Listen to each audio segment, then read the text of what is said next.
ओम नमो भगवते वासुदेवाय नमः। स्वागत है आप सभी का मेरे यूट्यूब चैनल पर। मैं हरिओम शर्मा आज आपको मार्गशीर्ष मास के 7वें अध्याय की कथा सुना रहा हूँ। आगेन मार्गशीर्ष मास के पहले बृहस्पतिवार यानी गुरुवार को माता लक्ष्मी की स्थापना की जाती है।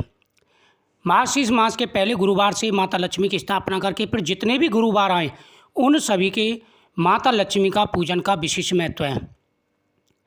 धर्मराज युधिष्ठिर ने नारद जी से कहा कि नारद जी, स्थायी लक्ष्मी प्राप्ति के लिए माता लक्ष्मी का कौन सा मार्गशीर्ष मास में सबसे बड़ा दिन है, वह बताने की कृपा करें। देवऋषि नारद जी कहते हैं कि हे युधिष्ठिर, हे राजन, जो व्यक्ति मार्गशीर्ष मास के प्रत्येक गुरुवार को माता लक्ष्मी की पूजा करते हैं उनके सभी कार्य सिद्ध हो जाते हैं।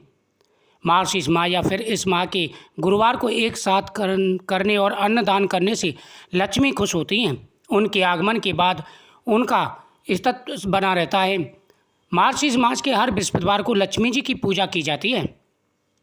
जो व्यक्ति माता लक्ष्मी की पूजा करते हैं उनके घर में सुख, समृद्धि और ऐश्वर्य की कभी भी कमी नहीं रहती। उनकी प्रत्येक मनोकामना पूरी हो जाती है। इस दिन विधि विधान से माँ लक्ष्मी जी की स्थापना कर पूजा अर्चना की जाती है। घर के द्वार पर दीपों से रोशनी की जाती है। इस दिन महिलाएं व्रत रख सुबह की पूजा कर लेती हैं तथा दोपहर में मार्गशीर्ष मास के बृहस्पतिवार की कहानी सुनती हैं। इस दिन घर के मुख्य द्वार से लेकर आंगन और पूजा स्थल तक चावल आटे के गोल से आकर्षण कल्पनाएं बनाई जाती हैं। इन कल्पनाओं में माँ लक्ष्मी के पांव विशेष रूप से बनाए जाते हैं। उसके बाद गुरुवार सुबह ब्रह्म मुहूर्त से ही माँ लक्ष्मी की भक्ति भाव के साथ पूजा अर्चना करनी चाहिए। इसके बाद उन्हें विशेष प्रकार के पकवानों का भोग लगाया जाता है। मार्गशीर्ष महीने के गुरुवार में पूजा में माँ लक्ष्मी को प्रत्येक गुरुवार को अलग अलग पकवानों का भोग लगाने से उनका आशीर्वाद प्राप्त होता है। तत्पश्चात शाम होती माँ लक्ष्मी के सिंहासन को आम, आंवला और धान की वालियों से सजाएं और कलश की स्थापना कर माँ लक्ष्मी की पूजा करें। हे राजन, इस अवसर पर आस पड़ोस की महिलाओं, बहू बेटियों को प्रसाद खाने के लिए विशेष रूप से निमंत्रण देना चाहिए। इसी प्रकार मार्गशीर्ष माह में हर घर में लक्ष्मी की स्थापना कर विधि विधान से पूजा अर्चना करके माता का आशीर्वाद प्राप्त किया जाता है।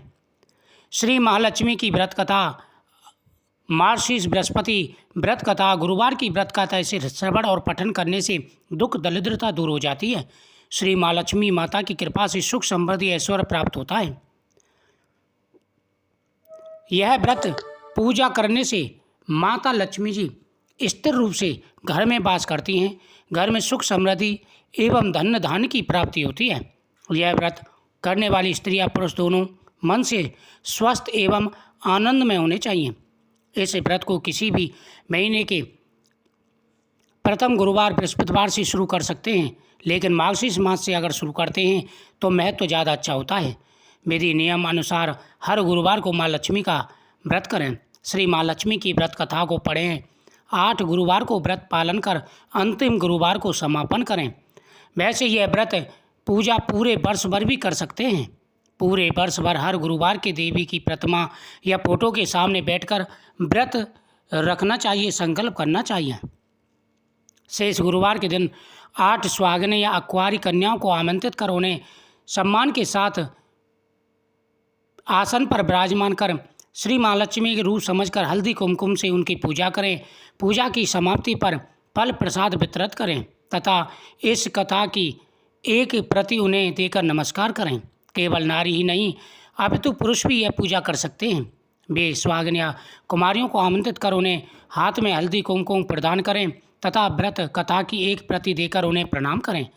पुरुषों को भी इस व्रत को पढ़ना चाहिए। जिस दिन व्रत करें उस दिन दूध फलाहार करें, खाली पेट न रहें। रात को भोजन करने से पहले देवी को भोग लगाएं एवं परिवार के साथ भोजन करें। पद्म पुराण में यह व्रत गृहस्थ जनों के लिए बताया गया है। इस पूजा को पति पत्नी मिलकर कर सकते हैं। अगर किसी कारण पूजा में बाधा आए तो औरों से पूजा करा लेनी चाहिए, पर खुद उपवास अवश्य करें। उस गुरुवार को गिनती में ना लें। अगर किसी दूसरे पूजा का उपवास करे तो यह पूजा भी की जा सकती है। दिन रात में भी पूजा की जा सकती है। दिन में उपवास करें तथा रात में पूजा के बाद भोजन कर लें। इस व्रत कथा को सुनने के लिए अपने आस पड़ोस के लोगों को, रिश्तेदारों को तथा घर के लोगों को बुलाएं। व्रत कथा को पढ़ते हुए एकाग्र भाव से मन लगाकर के यह कथा का श्रवण करें। अगेन मार्गशीर्ष के पहले बृहस्पतिवार से ये व्रत शुरू किया जाता है। अंतिम गुरुवार को उसका समापन करें। अगर माह में 5 गुरुवार आए तो 5 गुरुवार को उस दिन अमावस्या पूर्णिमा पूजा करें। इस पूजा को करने के लिए किसी ब्राह्मण पुरोहित की आवश्यकता नहीं, हर कोई अपनी भक्ति से पूजा कर सकते हैं।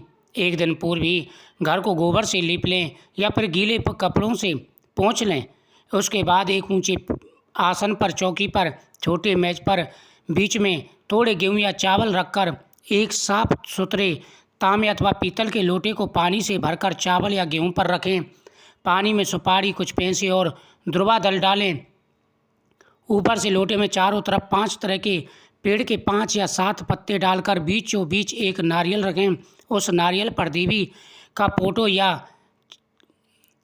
दीवार पर फोटो चिपका दें और लोटे पर हल्दी कुमकुम लगाएं और साथ ही उस लोटे के गले में लोटे के हिसाब से लहंगा बांध दें और नारियल के ऊपर एक छोटी चुनरी भी चढ़ा देवें। साथ ही देवी की प्रतिमा या फोटो को पूर्व दिशा में मुख करके या उत्तर दिशा में मुख करके स्थापना करनी चाहिए। ऐसे व्रत की पुस्तकों में जो फोटो है उसे भी सामने रखें। ओम केशवाय नमः, माधव नारायण नमः आचमन करें।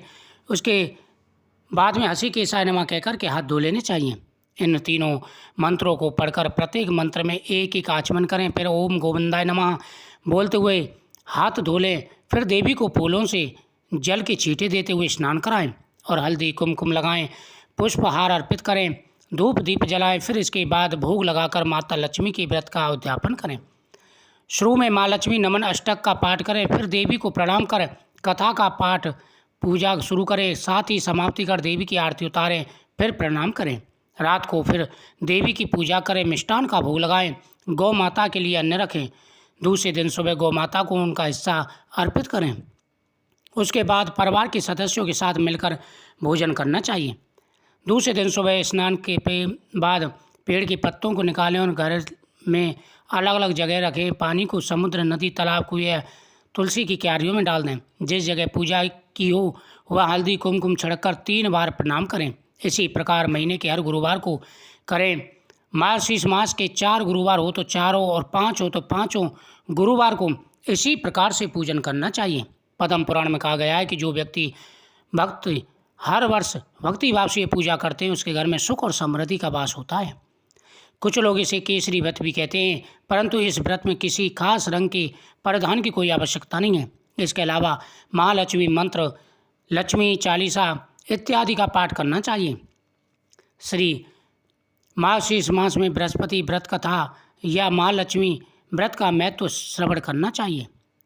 श्री अगेन बृहस्पति व्रत कथा या श्री महालक्ष्मी व्रत कथा के श्रवण और पठन करने से दुख दरिद्रता दूर हो जाती हैं। श्री महालक्ष्मी माता की कृपा से सुख समृद्धि ऐश्वर्य प्राप्त होता है, मन की इच्छा पूरी होती है। श्री महालक्ष्मी के अनेक रूप नाम हैं, जिसमें भूतल में छाया, शक्ति, तृष्णा, शांति, जली, लज्जा, श्रद्धा, कांति, व्रति, स्मृति, दया, तुष्टि, माता, अधिराष्टि, महालक्ष्मी अनेकों नामों से माता की पूजा की जाती है। इस प्रकार से माता लक्ष्मी का यह व्रत संपूर्ण करना चाहिए। इससे घर में सुख समृद्धि बनी रहती है और हर प्रकार की मनोकामनाएं पूरी हो जाती हैं। माता लक्ष्मी प्रसन्न होकर के घर में सुख और समृद्धि की वर्षा करती हैं। श्री महालक्ष्मी नमः।